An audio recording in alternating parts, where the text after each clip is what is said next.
नमस्कार, बॉलीवुड धमाल देख रहे हैं आप। मैं हूं आपके साथ हुजैफा गोल। शाहरुख खान अपने सेंस ऑफ ह्यूमर और हाजिर जवाबी के लिए जाने जाते हैं। रितेश देशमुख से उनकी अच्छी दोस्ती है। रिसेंटली एक इंटरव्यू के दौरान रितेश ने बताया कि एक बार रात 11 बजे शाहरुख खान ने उनको फोन करके बोला था कि वे उनसे शादी कर सकते हैं। ऐसा तब हुआ था जब रितेश ने उनको एक धांसू गिफ्ट भेजा था। रितेश देशमुख ने शाहरुख खान से जुड़ा एक मजेदार किस्सा बताया। उन्होंने एक बार शाहरुख खान को आईफोन गिफ्ट किया था। उन फोन उस वक्त लॉन्च ही हुआ था।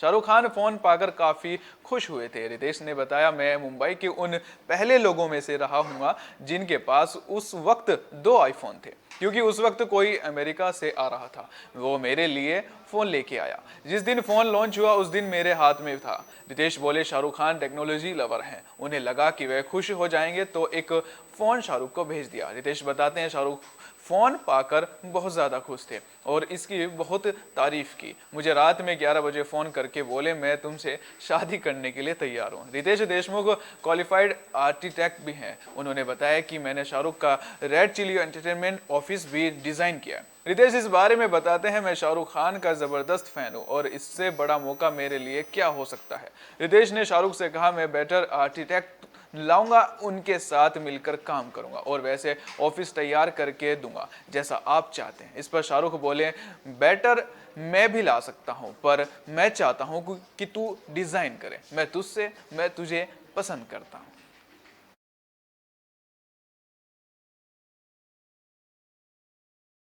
विक्की कौशल और कैटरीना कैफ के अफेयर के चर्चे इन दिनों खूब सुर्खियां बटोर रहे हैं। दोनों एक्ट्रेस अक्सर एक दूसरे को सपोर्ट करते दिखते हैं। हाल ही में विक्की कौशल की फिल्म सरदार उधम की स्क्रीनिंग मुंबई में रखी गई, जहां फिल्म क्षेत्र से जुड़े लोग पहुंचे थे, लेकिन सबका ध्यान कैटरीना कैफ पर गया।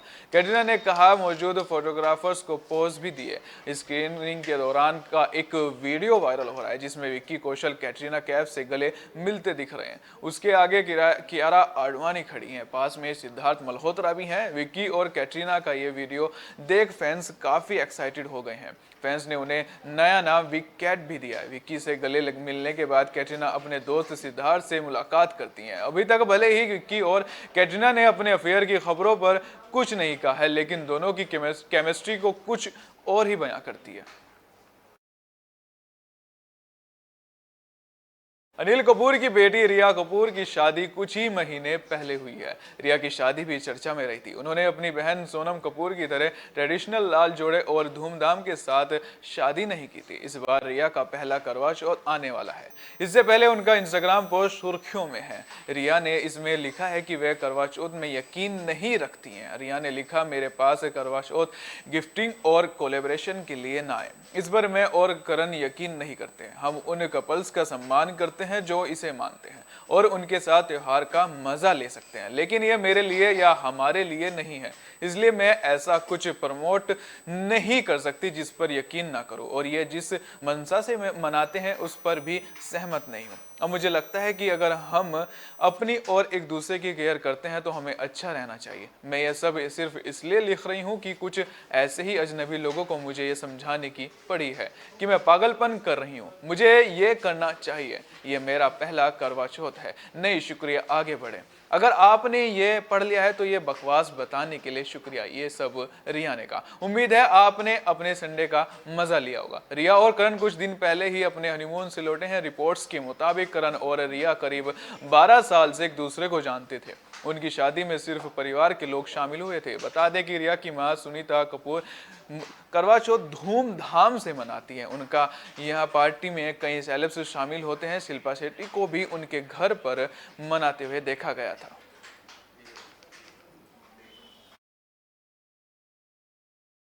कोरोना वायरस का कहर अब देश में कम होता जा रहा है, हालांकि अभी इसके मामले सामने आ रहे हैं। अभिनेत्री पूजा बेदी का कोविड-19 टेस्ट पॉजिटिव आया है। उन्होंने एक वीडियो शेयर कर इसकी जानकारी दी है। उन्होंने बताया कि शुरुआत में उन्हें खांसी और जुकाम एलर्जी हुई थी। जब उन्हें बुखार हुआ तब टेस्ट कराने का फैसला लिया। पूजा बेदी के साथ उनके मंगेतर और हाउस हेल्पर को भी कोरोना ने अपनी चपेट में ले लिया है। वीडियो में पूजा कहती हैं कि मेरा टेस्ट पॉजिटिव आया है। पिछले कुछ दिनों से मेरे गले में एलर्जी थी। मैं अपनी अलमारी की सफाई कर रही थी तो मुझे लगा डस्ट एलर्जी है। फिर मुझे बुखार हुआ, टेस्ट कराया तो मुझ में कोरोना के लक्षण पाए गए। उन्होंने बताया कि वो सुरक्षा के सभी उपाय अपना रही हैं। पूजा बेदी आगे कहती हैं कि हमें पता होना चाहिए कि वैक्सीन आने से पहले जो लोग कोरोना की चपेट में आए उनमें से 99% लोग बच गए हैं और वैक्सीन आने के बाद 99% लोग बचे हैं। हमें घबराने की नहीं, सुरक्षा उपाय अपनाने की जरूरत है। उन्होंने कैप्शन में लिखा, कोविड पॉजिटिव, आखिरकार मेरा कोविड पॉजिटिव आ गया। मैंने वैक्सीन नहीं लगवाने का फैसला किया है और ये मेरा निजी फैसला है क्योंकि मैं चाहती हूँ कि मेरी नेचुरल इम्यूनिटी, वैकल्पिक उपचार और वेलनेस प्रैक्टिस मुझे ठीक होने में मदद करे। आप वही करते हैं जो आपके लिए ठीक होता है। हर एक को खुद की सुरक्षा करनी चाहिए, घबराना नहीं है। पूजा बेदी ने बताया कि वह ताजे फल, स्टीम काढ़ा और दूसरे घरेलू नुस्खे अपना रही हैं।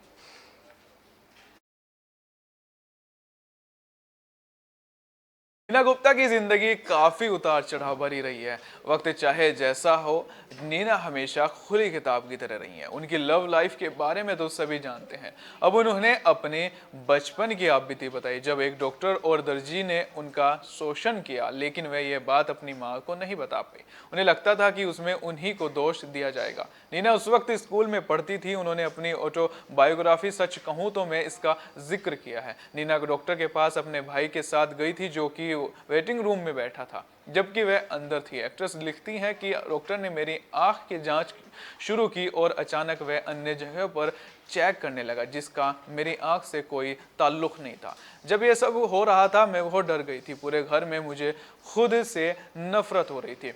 जब मुझे कोई देख नहीं रहा था मैं घर के एक कोने में चुपचाप बैठकर रोने लगी, लेकिन मैं अपनी माँ को इस बारे में बताने की हिम्मत नहीं कर पाई क्योंकि मैं इतना डर गई थी। मुझे लगा वह कहेगी कि यह मेरी ही गलती थी, मैंने ही शायद उसे उकसाया होगा या कुछ किया होगा। नीना बताती है कि डॉक्टर ने कई बार उनके साथ ऐसा किया। एक टेलर के साथ भी नीना को बुरा अनुभव हुआ, फिर भी वह उसके पास जाने को मजबूर थी क्योंकि उन्हें लगा कि उनके पास कोई और रास्ता नहीं है। नीना ने कहा कि मुझे लगा मेरे पास कोई और विकल्प नहीं था। अगर मैंने अपनी माँ को बताया कि मैं उसके पास नहीं जाना चाहती तो वह मुझसे पूछेगी कि क्यों और मुझे उन्हें बताना होगा। नीना ने कहा कि आजकल बच्चा जब 3 साल का होता है तब उसे गुड टच और बैड टच के बारे में सिखाया जाता है, वहीं उन्हें टीनेजर के रूप में भी यह सिखाया नहीं गया। वर्क फ्रंट की बात करें तो फिल्म बधाई हो के बाद नीना गुप्ता लगातार काम में बिजी हैं। उन्होंने हाल ही में अनुपम खेर के साथ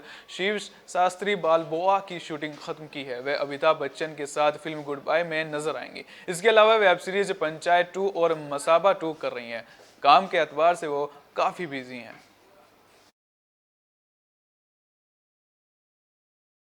इस बुलेटिन में बॉलीवुड धमाल में फिलहाल के लिए इतना ही। दीजिए इजाजत, नमस्कार।